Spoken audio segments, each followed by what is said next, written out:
Hey, what's up? I'm Caleb Brown. Welcome back to my kitchen. And today I think we have my favorite episode ever, just because of how over the top, ridiculous, wildly unnecessary.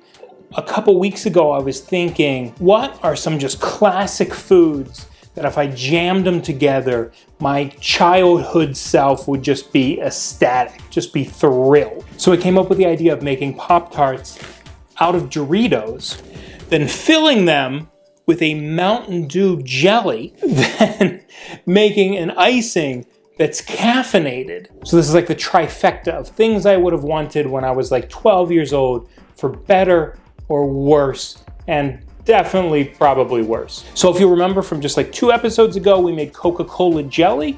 We're doing the same thing with Mountain Dew for our filling. And we're doing some really interesting stuff. I mean, I actually did research on how to make this work. So we're gonna make a pastry dough out of Doritos. And I'm not just talking about it's flavored like Doritos, it has onion powder, things like that. We're actually using ground up Doritos as almost Dorito flour in our pastry. It gives us a much more authentic taste. In the test kitchen, I've had a couple bites of this pastry and found it to be honestly really delightful, so I'm excited to share that with you. And then we'll top everything off with a royal icing that is caffeinated. I expect every Pop-Tart, every pastry we make here, each individual one to have the equivalent of about 1/4 of a cup of coffee. So nothing too wild, but it is gonna be fun to make our own caffeinated icing. There's like 100 milligrams of caffeine in one of these pills. Jeff Bezos. How much caffeine is in a cup of coffee? 1 cup of coffee has 94.7 milligrams of caffeine. Yeah, so I expect to use about 1 pill here, which is 100 milligrams in our icing, and we're gonna be making 4 Pop-Tarts. So like I said, about the equivalent of 1/4 of a cup of coffee for each. Pretty reasonable. And lastly, it's important to mention, we have 2 flavors of Doritos and we have 2 flavors of Mountain Dew. We're actually going to make the same recipe, but using 2 of the different for each one. So our regular nacho cheese Doritos, we're gonna be pairing that with the traditional Mountain Dew filling. And for our Cool Ranch pastry dough, we're gonna be filling that with Mountain Dew Code Red. I think this one's gonna be my favorite. So strap in, we're gonna make the most exciting thing I've ever made in the kitchen. Now, as I mentioned in the intro, we did do the exact same recipe, but with Coca-Cola a couple episodes ago, and we go a little bit more in depth in that one if you want to go back and watch. But really, it's a super simple recipe. All you want to do is first add your soda and your sugar, and then bring that to a boil. Once that sugar concoction has come to a boil, you want to add your liquid pectin and boil for 1 more minute before bottling. In our Coca-Cola video, we go a little bit more in depth on actually bottling this properly and sterilizing it. But since we're going to be using this jelly very soon, we actually don't go through those methods. So if you are looking to keep this long term, go back to the Coca-Cola jelly video. And of course, we go through the exact same motions for the Mountain Dew Code Red as we did the original. Exact same instructions that are in the description. Now, because we're using actual Doritos as the flour, we want to pulverize that to the best of our abilities. I'm using a spice grinder. Obviously, you are welcome to use something like a blender or a food processor, even a mortar and pestle, anything that will get these Doritos from being nice, crunchy tortilla chips into the finest powder you can make. And again, since we're using 2 different chips here, the nacho cheese and the Cool Ranch, it's time to do the exact same process for the Cool Ranch.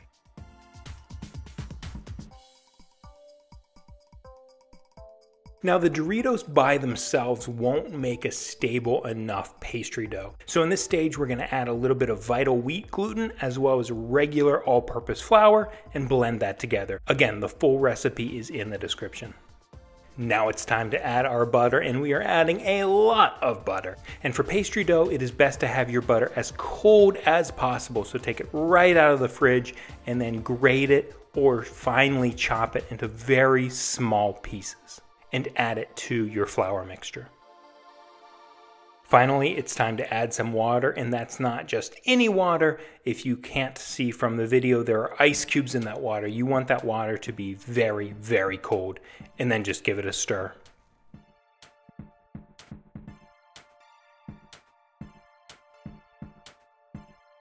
Now that our dough has come together, and it will be on the kind of loose, wet side, we want to get about 1/4 of an inch high square into some plastic wrap, and we're going to put that in the fridge for a bit. Again, full recipe and lengths are in the description. And much like everything else in this video, much like we've done to the nacho cheese version, we're now going to do to the Cool Ranch.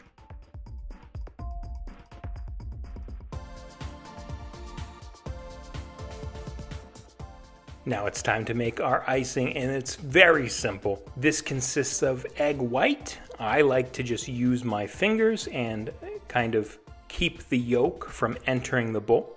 Also, it's very important to start cracking your eggs on a flat surface. Everyone likes to do it on the corner of the bowl, but that's how you get the egg shell into your liquid mixture. So you actually want to crack your egg on a flat surface.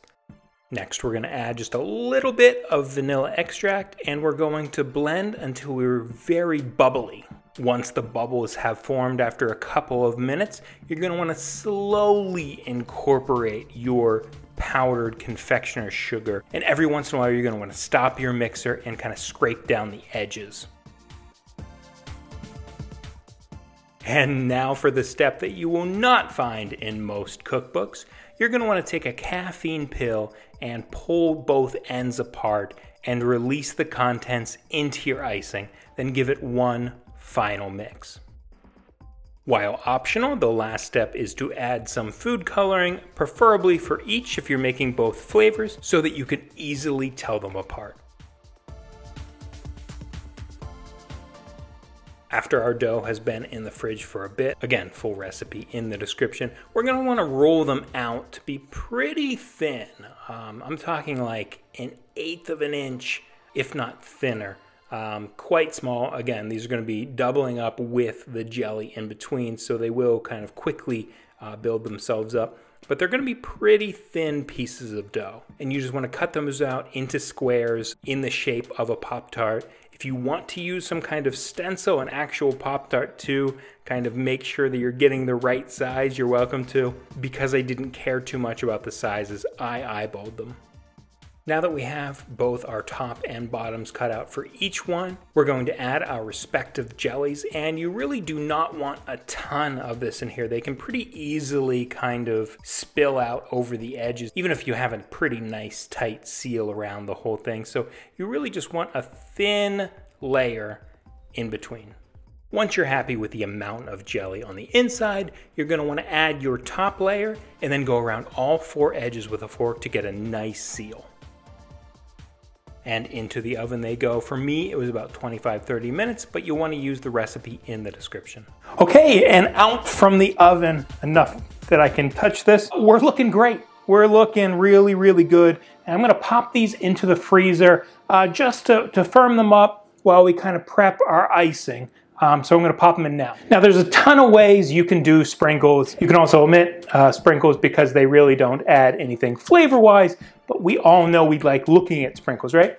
And you can absolutely make these at home. If you're interested in doing that, Claire Savitt has a really good recipe for that. I can put it in the description. She just came out with a cookbook called Dessert Person, and it's phenomenal. But what I'm gonna do is just take these off-the-shelf sprinkles, and they're in the shape of stars, and I just want them kind of to be a little smaller, kind of like those kind of sprinkles of firework that you see on a traditional Pop-Tart. So all I'm gonna do with these is chop them up. We just want to get more of that fireworky kind of shard rather than any kind of distinct shape. Like I said, in this case, stars, which, I mean, listen, the stars are cute, but they're just too big.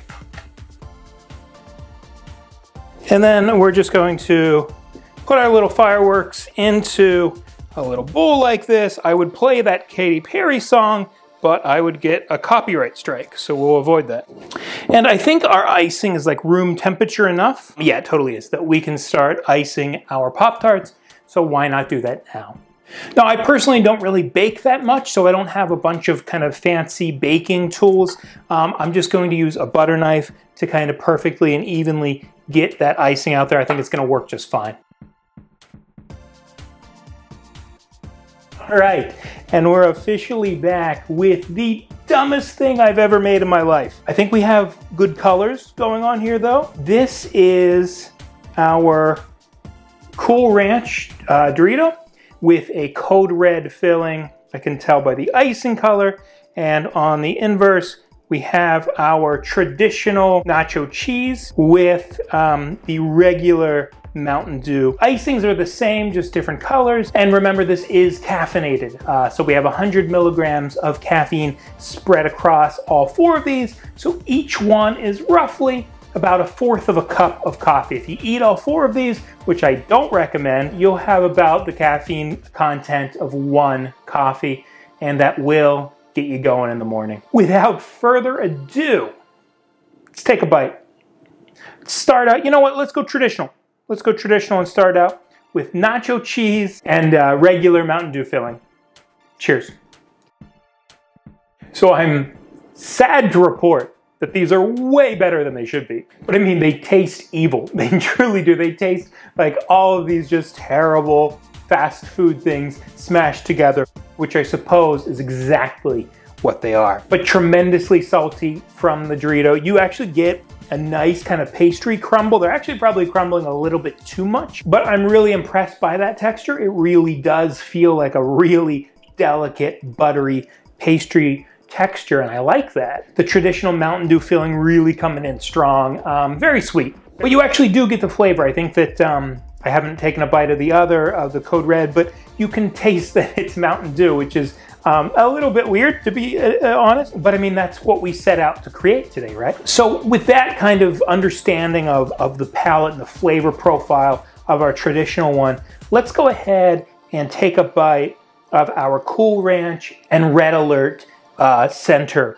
And I will say both of those, I think, are my favorite. Throughout my life, I've always said that the traditional nacho cheese Dorito was my favorite. However, in doing this experiment and tasting a bunch along the way, I think I've changed. I think this recipe has changed me, probably in more ways than one. And I think that Cool Ranch is now my favorite, and Red Alert, that's what it's called, right? Code Red? Code Red, sorry, Code Red has always been my favorite Mountain Dew. So bottoms up.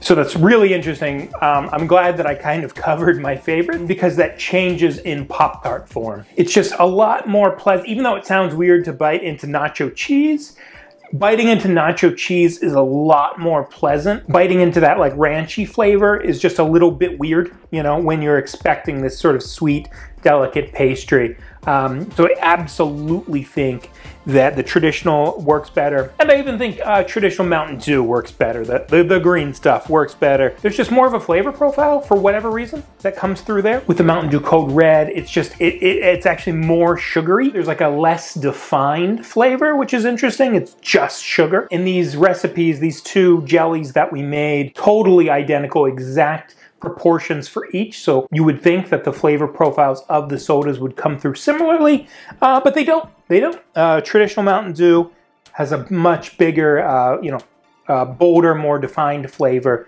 and Code Red just coming in as just a sugar bomb. Would I make these again? Absolutely not. Never. No. I will not. You can't eat these. I mean, you can. You can have one. You can have half of one. You can have like a fourth. You can have a little square. It's too much. It's too much. It shouldn't be done. But if you want to, my recipe is in the description. Believe it or not, I couldn't find a Doritos pastry dough recipe out in the world. So this is the first. I wrote this myself. If you're watching now and you're not subscribed, please click that subscribe button. Click that like button.